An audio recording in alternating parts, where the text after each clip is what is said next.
poetry news, and we're going to have that spread out with different activities coming from different poets. I want to tell you about the Albion Fair Poetry. If you're familiar with the Albion Fair, if you go there on September 11th, which is the Thursday, and it's Thursday because that's Free Senior Day, and it seems like a lot of seniors like poetry, so they coordinated that and they can get in free. We have a session from 2 to 3 and a session from 7 to 8. It's in the Art and Crafts Barn, and I host that like I host this, so we hope to see you there. There's a lot of other poetry news that'll be coming at you from the other poets. Let's see. We did an event not long ago that highlighted color in poetry. So I liked this one a lot and decided I'm going to read it again tonight. Let me see, do I have the, yes. This is by Amy Ludwig van der Water. Once in a while, blue is a color, blue is a mood.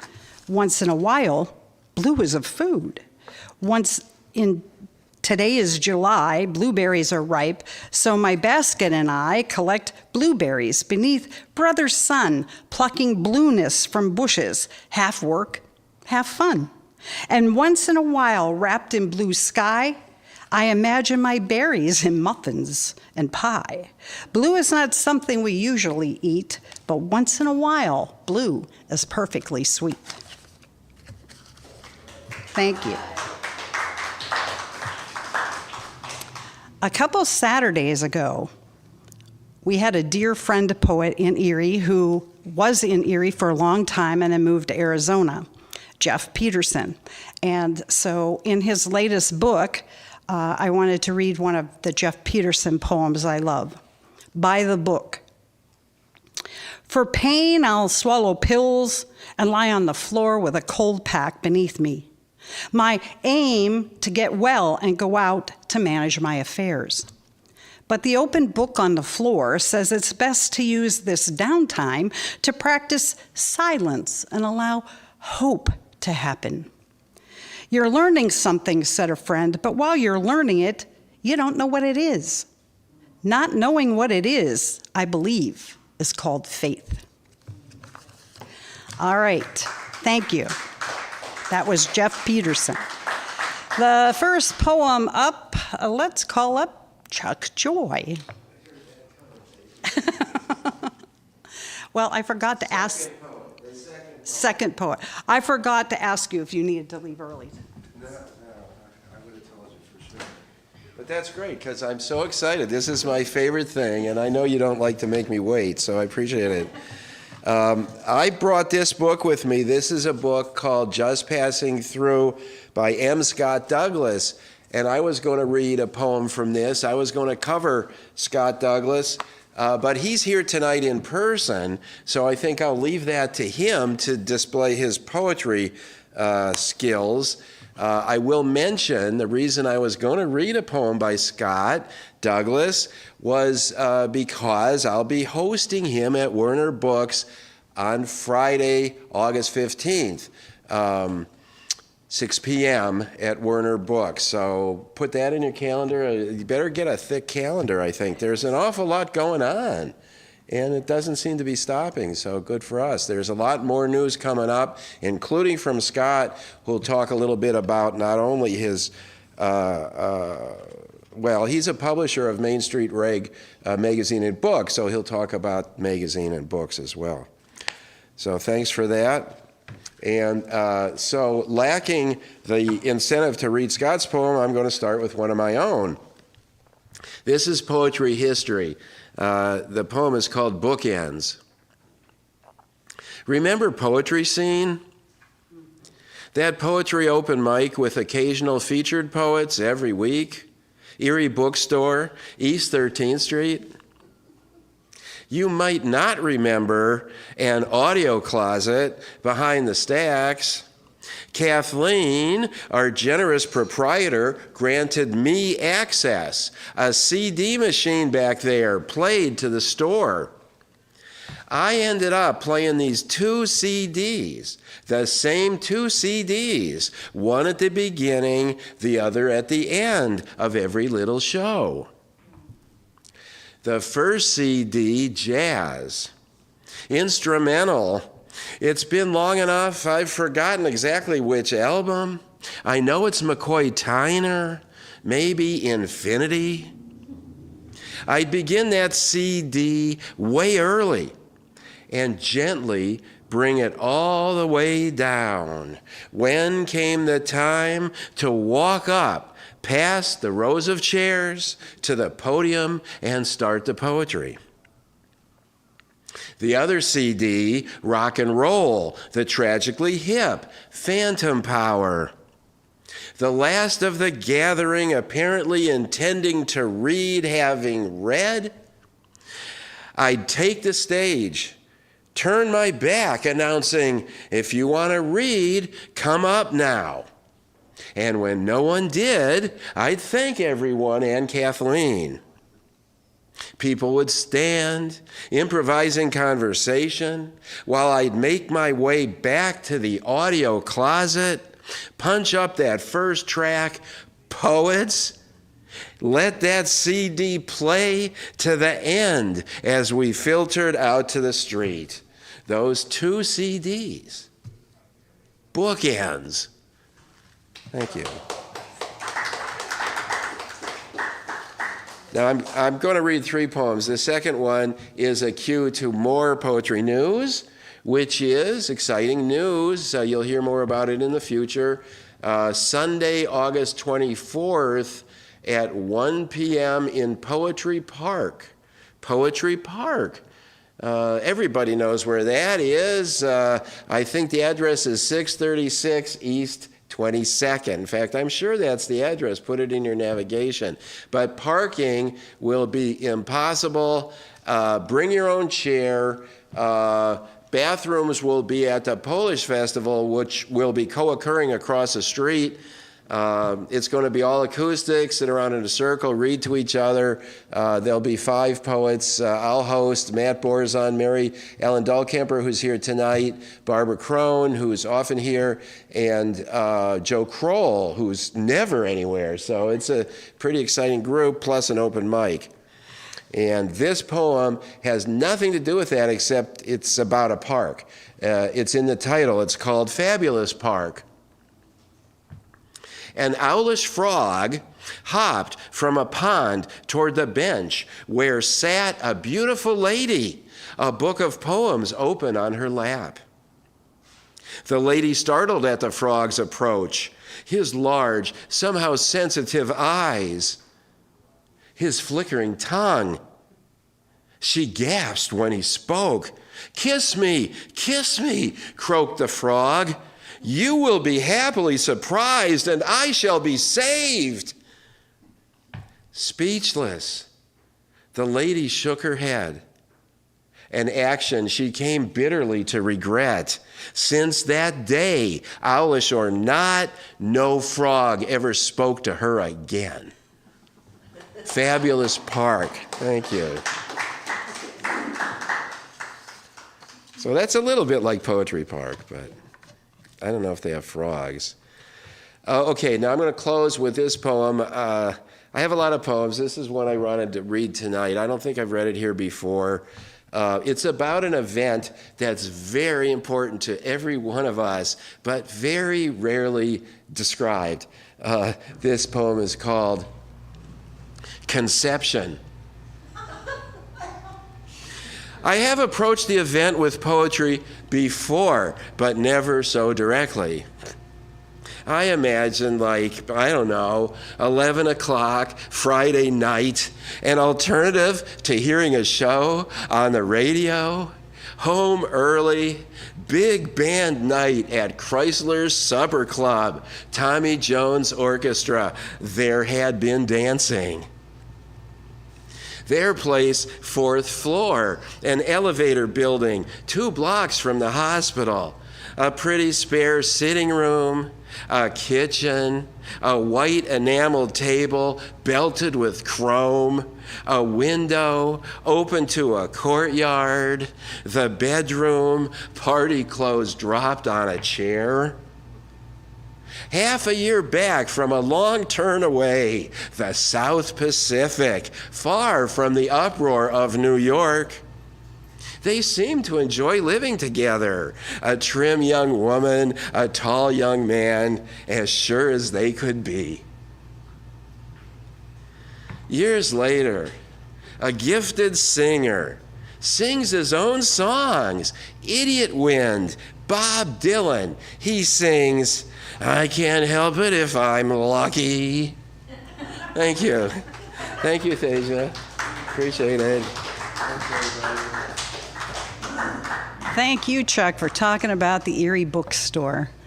Because my first foray into public reading was in the early 90s at Cappuccino's. And then life and some stuff got in the way, and I kind of retired from public poetry for a long time. And then after my brain injury, some of you know I fell, I got hurt pretty bad, I couldn't work. I was sitting around and so bored. I saw the little blurb in the paper about poetry on Friday nights so I went and met Chuck and several others and came back alive. And that's at that location is where WOW sort of got born. So we'll talk about that some other time. But I'm going to read, and the cat. Do you remember the cat, Diggory? She would put a cardboard box on the counter and he would be in the cardboard box. And once in a while, you'd be really wrapped up into poetry and all of a sudden you'd hear the phone and it would start making noise and it was Diggory knocking it off and wanting attention. He was really cool. This is called Snapshots. Excuse me. Actually, I'm going to call another poet up and get a drink. Mary Ellen, could you come up now? Yeah. Sorry. Everybody be ready. You never know when I'm going to point to you. I need to get a drink.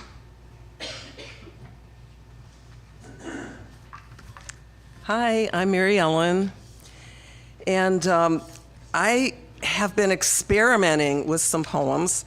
Last Saturday, I was fortunate to be in a workshop that Dr. Clayton Bradshaw Middle did at the library. Clayton is here tonight, and he's going to read also. He is professor at Gannon, and it was a great workshop.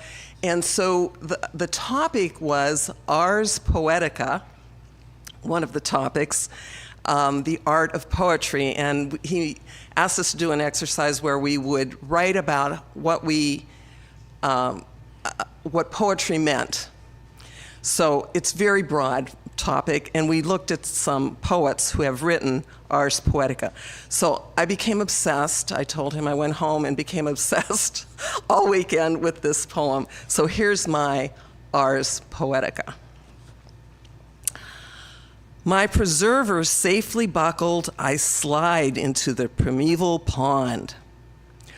I tentatively test the fresh lake water, knowing only how to float. Clarity flows when my feet I see, and gentle waiting builds trust. The art of river kayaking inspires me. A paddle provides forward motion. Within the ocean's ebb and flow, a great salty wave upends me. Surprise! Unexpected, intense joy in tumbling around in the water. For hours, the turtle dives deeply, devouring delicious wonder. I jettison my life vest and jump into the sea. Thank you. I had such fun with that. Thank you, Clayton. And then I just learned from Clayton in speaking with him a few minutes ago. This is like a very rough poem called Extinction, but there's a line that gets repeated in it, and Clayton said, this is an anaphora, A-N-A-P-H-O-R-A, from the Greek. So here it is. This is kind of fresh. Extinction. When did the museum close in Washington, D.C., heralding the demise of paper press? Gone, a mission to track communication evolution. Why this tiresome overflow of mailbox advertisement? Texting, memes, and emojis, a sorry replacement. Gone. Hallmark heaven celebrating life's every occasion. Where is the art of letter writing, since email eases the quick delivery of words? Gone. Intimate sentiment, slowly, thoughtfully, lovingly composed. Who removed cursive from school curriculum? I ponder this as I look at a lifetime of saved cards and letters. Gone. Distinctive handwriting like fingerprints marking identity. What happened when hieroglyphics bit the dust? My brother remarks on impermanence. Thank you. I was Skyping over to the phone with my brother who lives in Albany, and he said, "Mary Ellen, it's all impermanence. Just let it go." Okay, the last poem is also something that's kind of new, and I've labored over this a little bit. And I said to Thejan, is this really a poem? But I think it is, because some of you have written things in a similar text. It's called Passages. In 1880, two brothers set sail seeking a better life. Youth, resolve, rugged strength, and farming skills were their qualifications. No money for transit? No problem. Wilhelm and Christoph shoveled coal into the boiler bowels below the steamship's steerage to pay their passage. Sponsored by a farmer in rural Pennsylvania, they worked off their indentured debt. Then worked some more, earning enough to each buy 180 acres. A dream fulfilled, to farm their own land, to marry, to raise families, a better life. Erie was home. Their faith traveled with them across the Atlantic. After Sunday chores, their families loaded into horse-drawn buggies for the hour ride to town. Mass was read in Latin, the sermon preached in German. In 1921, before spring planting, Christ harnessed his team of horses to dig the basement of a country church closer to their farming community. Descendants still worship there. Photos show the Wisen brothers as bald, with twinkling eyes, smiling under snow-white beards, surely related to Santa. 5 generations of progeny thrive 1,000-fold, bearing multiple surnames and ethnicities in Erie and beyond. In 2000, a grandson flew to Reda, Westphalia to sleep in the hayloft where Will and Christ once slept and dreamt of America. Thank you.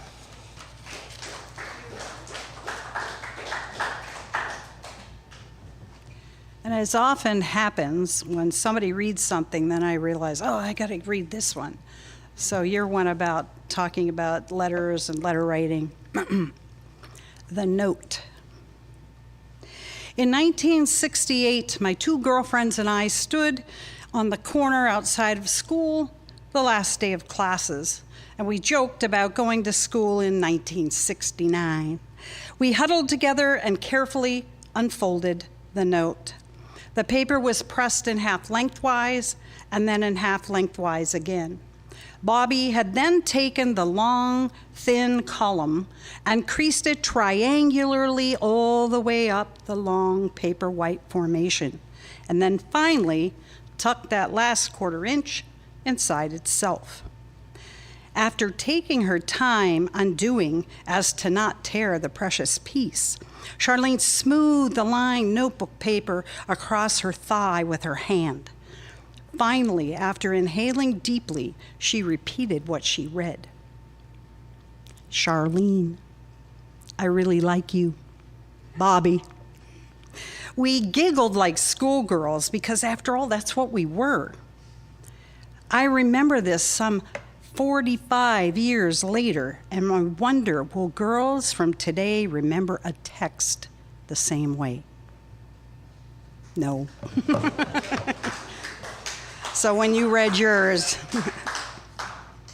okay. This one goes back to my childhood. A lot of you know that my mother had polio, my real father left, then a wonderful stepfather came, lots of ins and outs. And this is called Snapshots. The only way I can look back and allow focus on all the truths from my childhood, face the facts and the facets of moments, failure of a father, photos of my mother broken and begging herself to be whole. My childhood compacted into adult household chores. Holding the magnifying glass, I must remove the splinters, pull it from the puckered flesh, free of pain, and allow the healing, because everyone did their best. Who wants to be next? Okay, come on up, introduce yourself to everyone, Teresa, and because I think this will be your first time up, correct? Yeah. So you're not anxious sitting on you? Yeah, no, All right, there you go. thank you so much. Hello, I'm Teresa Testrake, and this is my first time doing this, and which is really, really exciting. And so I have 3 poems, and this is the first one. It's called For God and Alcohol Who Requite My Love. Both of you are big guys, 6'8" at least. How is a woman to choose? God, you are a primordial concept, a snazzy laser light show. The pink globe of bubblegum that calls a 6-year-old smile. Mr. Korn, with his partners, a half pack of Virginia Slim menthol lights, the words on this page, a glass of Merlot. Come on, gentlemen, save me. No? Okay, this is the plan. Sober up, go to church Sundays, find a man. Poem.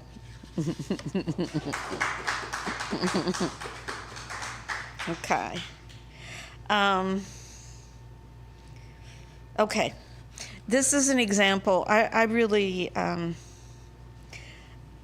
love this particular category of poem. It's called poetry. It's called found poems. And this is courtesy of my son from when he was, we think we figured out he was like 16 years old. So this poem is called Found. Dear Mom, Orange had his breakfast. He was licking your plants. Love, Zach. Dear Mom, I kindly request and would be much obliged for the necessary capital to purchase Born This Way Special Edition album. While I am there, I may as well get a pair of $10 El Cheapo earbuds. Love, Zach. Dear Mom, while we had our field trip at the post office, we were abducted by aliens. We'll be late for dinner. Love, Zach. And then and then this is my last poem for today. And it's called Rachel Goes to the Sea. Once there was a husband who every morning would pour out her coffee in steamy, dark waves, the fine new milk a cloud in the cup, which he placed in the sink as he would every day forever. If you think about forever, or even the word husband, you realize how false it is to sink your heart, how loathsome to pour your sorrows like a limp cloud into the bitter, dark waves. On the 4th, the regatta queen waves and thinks, "This is me forever." But from behind the cloud, the burning face of her husband, the white sun begins to pour, the bright applause to sink. Rachel vomited in the sink. She felt the metastasizing waves. She felt the strength of her pour, her sureness. She must flee forever. Her children and she, the husband, who strangles in his own shitty cloud, in his own shitty, dark, bitter cloud. There are many ways we learn to sink. Not long after, the husband, the man of the queen of the waves, took her to the sea forever. I have never seen a man pour a woman into the sea, pour her, a smoky new cloud, into the sea forever, or watch a woman sink in bright, white-capped caves under the burning face of her husband. Rachel, you pour back into your husband. You sink back into his eyes forever. Your sorrow's a cloud on the fine, glistening waves. Poem. Thank you.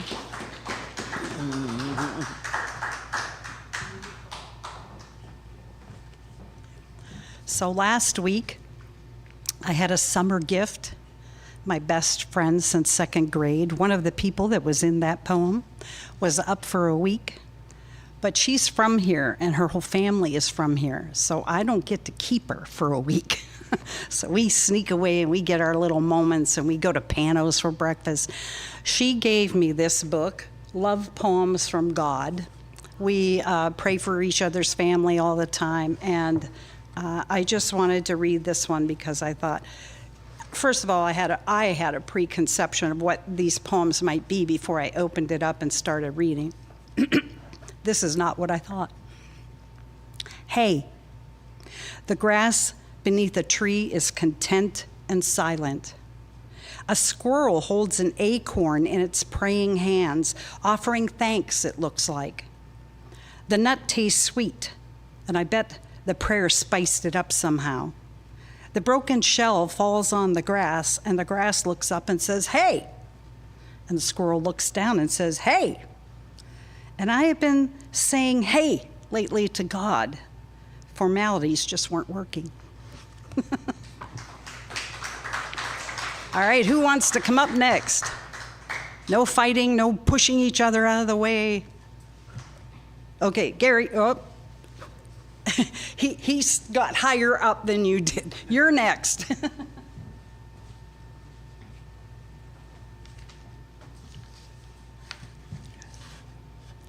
Couple short ones.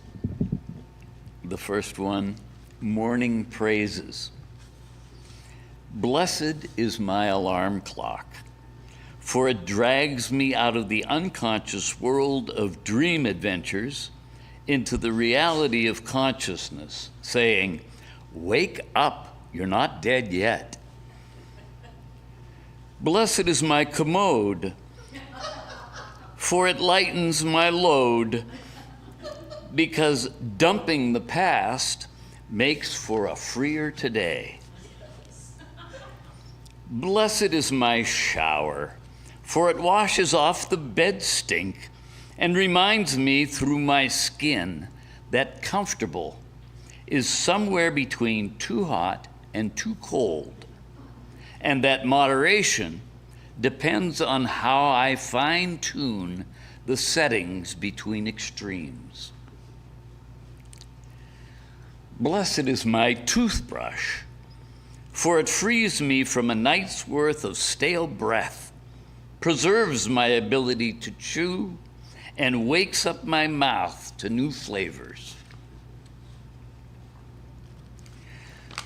Blessed is my coffee pot, for it jumpstarts the chemical connections in the synapses of my brain that spark me into action.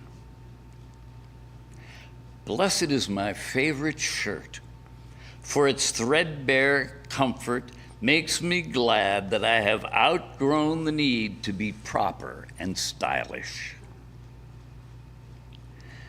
Blessed are my glasses, for they sharpen my focus on the shapes and colors of the world, granting me the necessary clarity to forge ahead.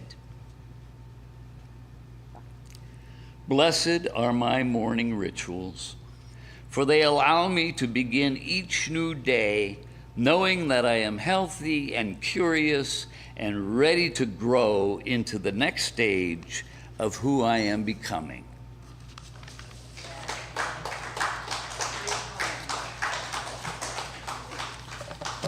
This is Ode to Crack. Crack the hush to bring relief. Crack the clouds to brighten. Crack a smile to kindle warmth. Crack the whip to frighten. Crack the rust to set things free, or crack a joke to lighten.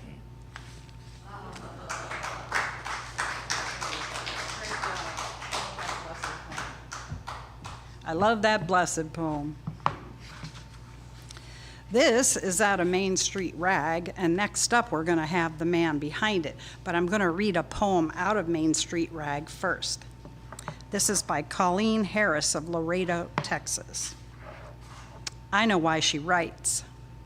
The ocean has made her a poet, the ebb and flow, wave and wash, the deep, thrum of things swallowed and thrown back, memories of themselves seasoned. The meter of the sea rides her like a stallion, like a husband. Of course, she finds herself rocking to the syllabed tides. Small wonder she feels at home swimming nude. She is in darkening water on the brink of typhoon. The damned woman even tastes like Atlantic-born salt. All right, please come up. M. Scott Douglas. I'm sorry I tripped on my tongue on her poem. I love that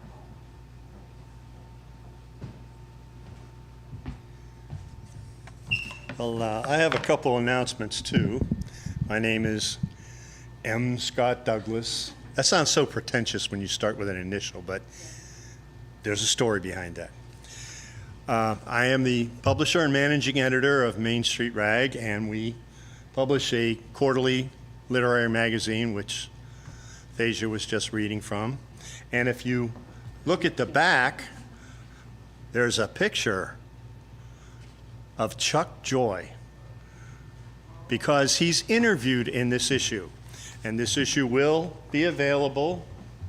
It is available on our website, and it's also available at Warner Books. Now, another announcement is that Chuck also has a book coming out through Main Street Rag. It's called White and Blue. Now, I haven't seen him talking about it, but you can get it on our website at a discount if you order before it goes to press. We hope to have it out by Thanksgiving. Finally, we have an anthology that we are reading for right now, and the anthology is called the theme is North Coast Voices, and we're looking for what we consider the North Coast is the Great Lakes, and we're looking for poems about or from people who live in this region. So that you got 3 weeks left before the deadline on that. That's the end of the announcements. The first poem I'm going to read is by a friend of mine, Richard Allen Taylor, who also serves for the magazine. He serves as my review editor. But I'm going to read one from his first book from 2004. And I want to give you a little something about Richard. He worked for Hendrick Auto. Hendrick Auto is big in NASCAR. They sponsor a race team, and they have about 30 dealerships. And he started out as a trainer for their salesmen, and then he went to HR. And then he graduated. By that I mean at 65 he retired, and he decided he was going to go back to school and get an MFA at Queen's University of Charlotte. I'm reading him from his first book. It's called Something to Read on a Plane. It's a chapbook. As you can see, it's very thin. You could read it on a plane, just about any plane. But the poem I'm going to read is called Part-Time Clown, and I guess it would be helpful if I put my glasses on. Not meaning to eavesdrop, I heard the lady say her nephew is a full-time paramedic, part-time clown. And imagine this guy at a children's birthday party twisting long balloons into animal shapes until a car runs a stop sign on the nearby street, crashes into another. The clown lets go the untied end of a green doggy. The kids giggle as it chases its tail briefly, then flittles to the floor with a final spluff. The clown pivots, as much as any man wearing shoes that big is able to pivot, and stumbles outside in his polka dot jacket and baggy pants, his soles slapping the driveway, knees pumping extra high to keep from tripping. He grabs his EMT kit from the Chevy S10 pickup and lunges for the wreck, finds one driver dazed, the other unconscious. Our hero clicks on his headset, calls his buddies at 911 while bandaging a nasty head wound. The injured man revives for an instant, whimpers and lapses again into unconsciousness. Later, he will describe to all Later, he will describe to all who will listen how he crossed over into the great beyond, and before returning, saw the pasty white face of God, those crimson, greasy painted lips, the multicolored mop under the pointy hat, and that huge, blessed red rubber nose.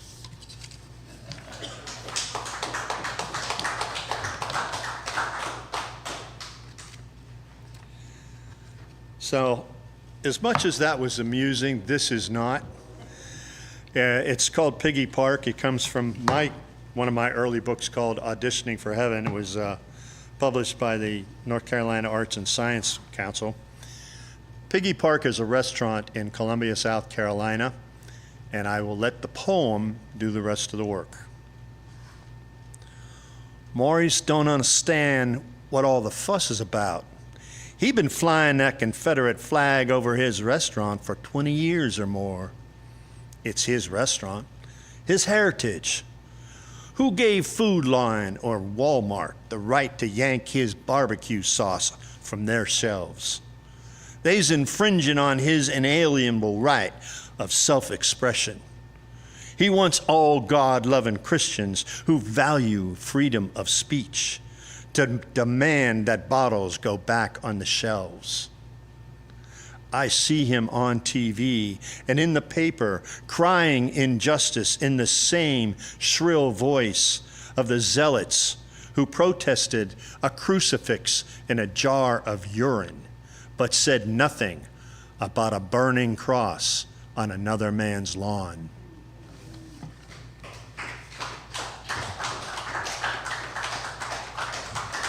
Yeah, sometimes you got to go dark. And then there's this. It's called Dieter's Dilemma, and some of you might be able to relate to this. I'm just saying. My biggest problem is my weight, but they tell me that it's not too late to be what I want most of all, energetic, thin, and tall. I've tried to diet, tried not to cheat, made every effort not to eat. But to my shame, I always faltered. My shape, it seemed, forever altered. It's difficult to have no but and wear your weaknesses out front. But in my dreams, I'm lithe and thin instead of a budding Buddha twin. Took 30 years to gain this size, countless donuts, caloric lies, but I can't wait for 30 more to fit in pant size 34. I need a solution quick and neat to make my miracle complete. A faster way to fit and trim to make all my friends all call me slim. TikTok fans of health and style repeat reports from checkout aisles. The tabloids say for fast reduction, nothing beats a liposuction. It's frightening, I must admit. I shudder at the thought of it, to vacuum out my excess fat and leave my belly lean and flat. But I can't wait to get it done, to show my new form in the sun, and I could celebrate my life anew with ice cream, pie, a piece of cake, or two. Thank you.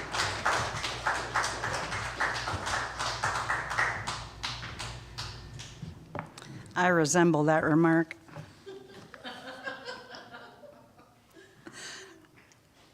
This is an older one of mine that it's in my book, still standing.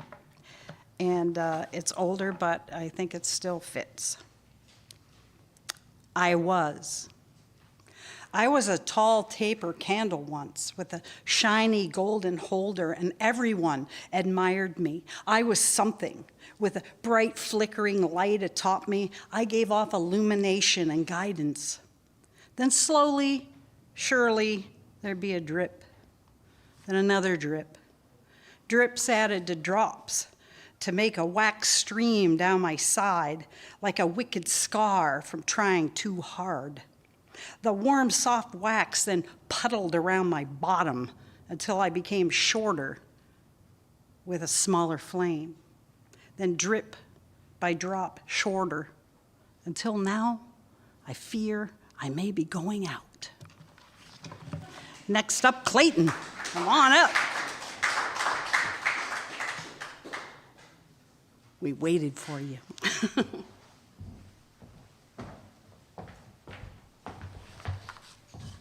Hi, I'm Clayton Bradshaw Middle. I teach over at Gannon, and just a couple bits of poetry news, right? So we have, we're working on a poetry anthology. If you go to eriepoetryanthology.com, this is a poetry anthology for poets who live in Erie. It can be about any subject, but we'd love for you to submit. The deadline is 15th of August. But if you go to www.eriepoetryanthology.com, you can find the submission link and all of that. And we'll be having a submission party at the Blasco Library in the Admiral Room on the 11th of August from 5 to 7 p.m. And so if you're having trouble navigating the submission process and you would like to submit a poem, feel free to come there and we'll walk you through the process. We'll have some laptops. We can submit your poetry and help you out so you can be considered for the anthology. And also we, as part of the anthology project, we are having workshops the first Saturday of every month from 1:30 to 3 p.m. in the Blasco Library in room 219. So if you're interested, if you want to develop out some poetry, it's the Blasco Library, first Saturday of every month. So the next one will be September 6th from 1:30 to 3 p.m. And the next one's going to be ekphrastic poetry, which is a lot of fun. We'll look at images, things like that, maybe even walk around the library a little bit and see some of the artwork and write poetry about it. All right, so that's my big announcements. And I've just got a few poems I was going to read. The first one is something I've been I keep coming back to every couple months because I realize it's terrible. I need to do more with it.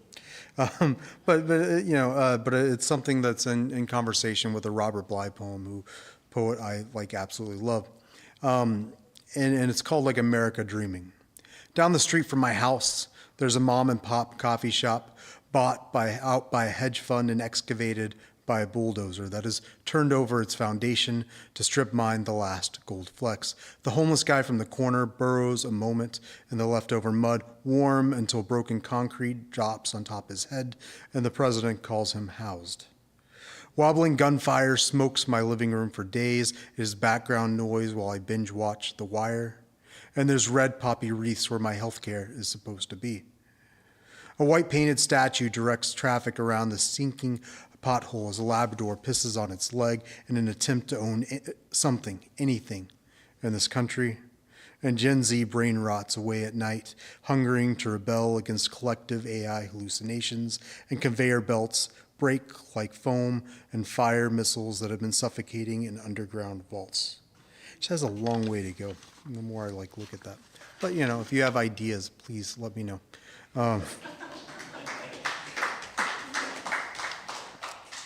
And this next one is my background is in my education background is mostly in fiction. And so there's this piece I keep coming back to that I originally wrote as a story, then some people prefer it as a poem. Some people think it's an essay, but we'll one day we'll find out if anybody actually likes it. But it's called I Thought My Heart Stopped with My Car, Traffic Jam on the Freeway. Somewhere in the ruffled gridlock, I lost its sound, its rhythm, lost the feel of it pounding in my chest. Some vague thing had been removed from me, smoothed away the ripples of my anxiety, and my body simply ceased. There was a lake not far from my childhood home where the surface remained taut, and every evening waiting for the sun to balance atop it. The tension of its facade made me feel as though I could walk across. My grandmother believed I might. Until the morning, I slipped into its depths like a pin, a single circular pulse moving outwards, appearing where I did not.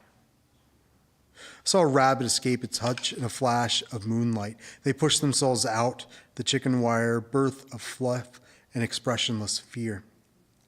Their black eyes buttoned to their triangle face, fixed on me, fascinated by my presence, until the rabbit turned, hopped into the shadows under the trees, disappearing into duff and rustling, crushed leaves that faded in the dusk. My car, quiet atop the dry concrete of the driveway, an old water bottle sat on the trash can, condensation on its neck like a giraffe's spots. It was half full and so still. As a cat stretched out next to the bin, I wondered for a moment if the bottle might tip, knocked off by the cat or some miraculous event, and then leaned my seat back and allowed darkness to bathe me, to render me invisible. And while not all of you can do this, some of you might certainly try. Simply close your eyes and breathe through your fingertips. Let the violence of our world dance past your metaphysical exoskeleton and ignore the magnetic rhythms of light and dark flashing against your outer frame. Here you have made yourself invisible, untrackable, dispensable. Here you may listen to your molecules dissipate into traffic, lost in an unrelenting fog. And this last one is it got published in a Friends Like magazine a couple months ago. So I've been trying to read it, and because I like it. But it's plus I don't know if you ever read Borges, but he's fantastic. And this is my attempt to recreate Borges. It's called Borges and the Chupacabra. In his least known canto, Borges writes that chupacabra breed in a unique manner. There is no distinction between male and female, no binary code to mating. Instead, the dominant member of what he terms the thruple follows a trail of goat blood to other chupacabra to impress. The thruple nests in a studio apartment.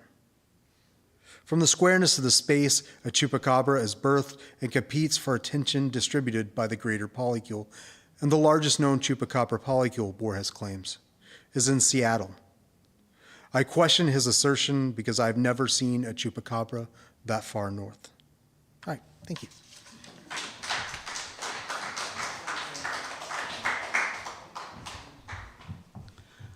I felt that second one really worked well as a poem. Is there anybody else out there that wants to read? Please be brave. We're very nice. Anybody else? Anybody else have the need to read again? Okay, I will read one short one and kind of wrap us up. This is out of Broken Branches, my book, and it's called Looking. And we're a lakefront property city, so. My fears gallop across the morning meadow, cloistering skin and bone. They trace through dew-covered grasses, weary of being alone. My emptiness screams sarcasm, cloaked with a clear mind that holds my tongue in check. I'm looking, and I'll find. And I did. He's back there. Well, it seems like we're coming to the end of our poetry time for this evening. If you live in Erie and love poetry, you can come be a part in our audience, read your favorite author's poem, or gulp, read something that you wrote yourself. We're a loving group of poets, and so sharing with us is safe. This is a safe place.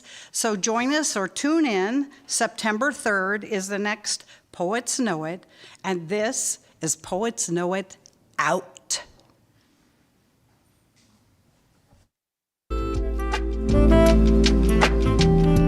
Clear.